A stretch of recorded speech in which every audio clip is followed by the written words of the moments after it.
Hello friends, আজ আমরা class 6-এর অঙ্ক বইয়ের 67 পাতার যে অঙ্কগুলো আছে কোষে দেখি 5.1 সেইগুলো আজকে আমরা সলভ করব। তো দেখো, প্রথমে যে অঙ্কটা দেওয়া আছে, আমি দেশলাই কাঠি দিয়ে নিচের মতো VZED তৈরি করার চেষ্টা করি ও যে কোনো নকশায় প্রয়োজনীয় কাঠির সংখ্যা জানার সহজ নিয়ম গড়ার চেষ্টা করি। তো আমরা জেনেছি যে বীজগণিতে যেগুলো ABCD এরকম অক্ষর দিয়ে দেওয়া আছে সেগুলোকে বলা হয় চলরাশি, আর কোনো সংখ্যা থাকলে যেমন 1 2 3 4 এগুলোকে বলা হয় ধ্রুবক রাশি। তো প্রথমের অঙ্কটায় দেখো কি আছে, একের জায়গায় একেরটায় দেখো এখানে দুটি দেশলাই কাঠি আছে প্রত্যেকটাতেই। তাহলে এইভাবে দুটি কাঠি দিয়ে একটি ভি অক্ষর তৈরি করা হয়েছে। তাহলে প্রত্যেকটা ভি অক্ষরে দুটি করে কাঠি লেগেছে, তাহলে দুইটা হচ্ছে ধ্রুবক। এবং কতগুলি ভি আছে না, ভি এর সংখ্যাটা দেওয়া নেই। তাহলে ভি এর সংখ্যাটা দেওয়া নেই মানে সেটা হচ্ছে চলরাশি অর্থাৎ এক্স। তাহলে এখানে মোট যে কাঠির সংখ্যা লেগেছে সেটা কি হবে 2x। এর উত্তর হবে 2x। 2টা কেন হচ্ছে, 2টা হচ্ছে দুটো দেশলাই কাঠি লেগেছে, আর কতগুলো ভি অক্ষর আছে আমাদের জানা নেই। ধরা যাক এক্সটি ভি অক্ষর আছে, তাহলে একটি কাঠিতে যদি একটি ভি অক্ষরে যদি দুটি কাঠি লাগে তাহলে এক্সটি ভি অক্ষরে 2xটি কাঠি লাগবে। পরেরটায় দেখো আছে তিনটি কাঠি লেগেছে, একটি জেড অক্ষর তৈরি করার জন্য তিনটি কাঠি লেগেছে। তাহলে এখানে প্রত্যেকটা জেড অক্ষরে তিনটি করে কাঠি লেগেছে, তাহলে যদি এখানে এক্সটি জেড অক্ষর থাকে তাহলে মোট কাঠি কত লাগবে 3x। পরেরটায় দেখো একটি ই অক্ষর তৈরি করার জন্য 4টি কাঠি লেগেছে। তাহলে এইরকম যদি অসংখ্য ই অক্ষর তৈরি করা হয় বা এক্সটি ই অক্ষর তৈরি করা হয় তাহলে মোট কাঠির সংখ্যা কত হবে 4x। তারপরেরটায় দেখো এরকমভাবে একটা স্কোয়ার তৈরি করা হয়েছে, তাহলে বা এখানে ডি অক্ষর, যেটা বইয়ে ডি অক্ষর বলছে, এখান থেকে কটি কাঠি লেগেছে 4টি কাঠি লেগেছে। তাহলে একটি ডি অক্ষরের জন্য 4টি কাঠি লেগেছে। তাহলে এরকম যদি এক্সটি ডি অক্ষর থাকে তাহলে মোট কতগুলি কাঠি লাগবে 4x। এগুলো তোমরা সহজেই করতে পারো। তাহলে এখানে দেখো দুইটা হচ্ছে ধ্রুবক রাশি, এখানে 3 ধ্রুবক রাশি, এখানে 4 ধ্রুবক রাশি, এখানে 4 ধ্রুবক রাশি। কিন্তু কতগুলো ভি অক্ষর আছে সেটা জানা নেই মানে এক্স। এখানে কতগুলি জেড অক্ষর দেওয়া নেই, তার মানে সেটা হচ্ছে এক্স। এখানে কতগুলি ই অক্ষর দেওয়া নেই, তাহলে সেটা হলো এক্স। এখানে কতগুলি ডি অক্ষর দেওয়া নেই মানে সেটা হচ্ছে এক্স। পরের অঙ্কটায় দেখো আছে 2-এর দাগেরটায়, আমি আমার দাদার থেকে 4 বছরের ছোট। দাদার বয়স x বছর হলে আমার বয়স দাদার বয়সের মধ্যে দিয়ে লেখার চেষ্টা করি। তাহলে দাদার বয়স কত, তাহলে দাদার বয়স x বছর, দাদার বয়স কত আছে, দাদার বয়স আছে x বছর। তাহলে আমি কত ছোট, আমি 4 বছর ছোট। তাহলে ধরা যাক আমার বয়স, দাদার বয়স হলো 10 বছর, তাহলে আমার বয়স কত হবে 10 - 4।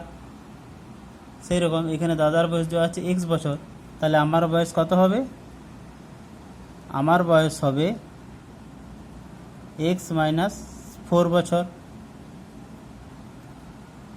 এখানে x এর কোনো মান দেওয়া নেই, আমরা বীজগণিতে আমরা জানি এগুলোকে বলে চলরাশি। তাহলে এগুলোকে এইভাবে লিখতে হবে x - 4 বছর। দাদার বয়স x বছর, তাহলে আমার বয়স হবে x - 4 বছর। 3-এর দাগের অঙ্কটা দেখো আছে, রফিকা বেগম ও আজমা খাতুন মালা তৈরি করেছে। রফিকা বেগম যতগুলি মালা গাঁথলো আজমা খাতুন তার থেকে 6টি বেশি মালা গাঁথলো। তাহলে আজমা খাতুন কতগুলি মালা গাঁথলো। তাহলে আজমা খাতুন কি হয়েছে, রফিকা বেগমের চেয়ে 6টি মালা বেশি গেছেছে। তাহলে আমরা ধরে নেব, ধরি রফিকা বেগম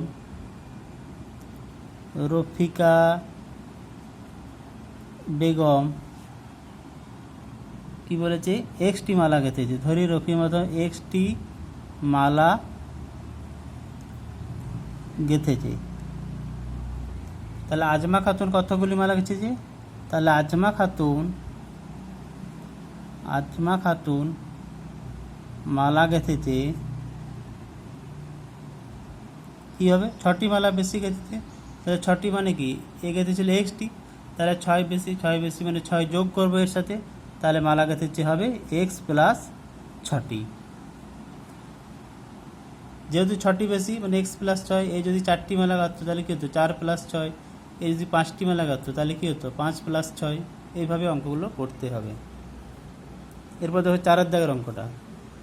4 দাগের অঙ্কটা দেখো বলেছে আমাদের দোকানে অনেকগুলি মোম রঙের প্যাকেট আছে, প্রতি প্যাকেটে 12টি মোম রং আছে, প্যাকেট না গুনে মোট কতগুলি মোম আছে সেটা হিসাব করো। তাহলে প্রতি প্যাকেটে কটি মোম আছে, তাহলে ধরি এক্সটি প্যাকেট আছে, ধরি এক্সটি প্যাকেট আছে,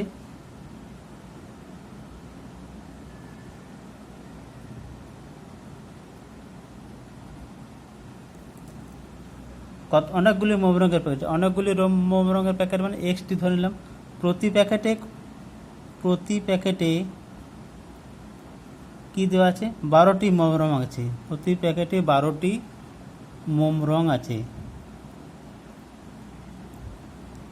তাহলে একটি প্যাকেটে 12টি, দুটি প্যাকেটে কত হবে 2 গুণিত 12, তিনটি প্যাকেটে কী হবে 3 গুণিত 12, চারটি প্যাকেটে কী হবে 4 গুণিত 12। তাহলে মোট রং কত হবে, মোট রং সমান কত হবে এক্স গুণিত 12 বা 12 গুণিত এক্স সমান কী হবে 12 এক্স। 10টি যদি প্যাকেট থাকে তাহলে কত কত 12 গুণিত 10, তাহলে 120টি মোম রং আছে। যদি 20টি প্যাকেট থাকে তাহলে কত হবে 12 গুণিত 20, 12 গুণিত 20 মানে 240টি মোম আছে। 5 দাগের অঙ্কটাই দেখো, 5 দাগের অঙ্কটাই বলেছে আজ আমাদের স্কুলের অনুষ্ঠানে অনেকগুলি সারিতে বসেছি, প্রতি সারিতে যদি 15 জন বেশি তবে আমরা মোট কতজন স্কুলের অনুষ্ঠানে এসেছি তা হিসাব করার সহজ নিয়ম তৈরি করি। এখানেও একই রকম, মোট কতগুলি সারি আছে তা দেওয়া নেই। ধরবো আমরা এখানে, ধরি এক্সটি সারি আছে, ধরি এক্সটি সারি আছে,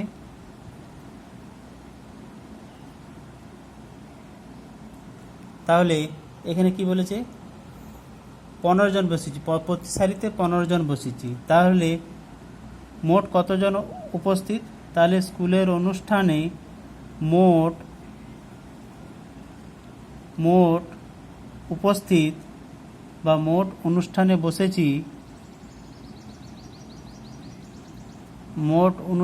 বসেছি, সমান কী হবে একটি সারিতে 15টি, তাহলে দুটি সারিতে কী হবে 15 গুণিত 2, তিনটি সারিতে কী হবে 15 গুণিত 3, তাহলে এটাও কী হবে 15 গুণিত এক্স সমান হচ্ছে 15 এক্স। 6 দাগেরটা পার্থ ও তীর্থ দুজনে পুকুরের পাড়ে বসে আছে, তীর্থ যতগুলি মাছ ধরলো পার্থ তার থেকে 5টি মাছ বেশি ধরলো,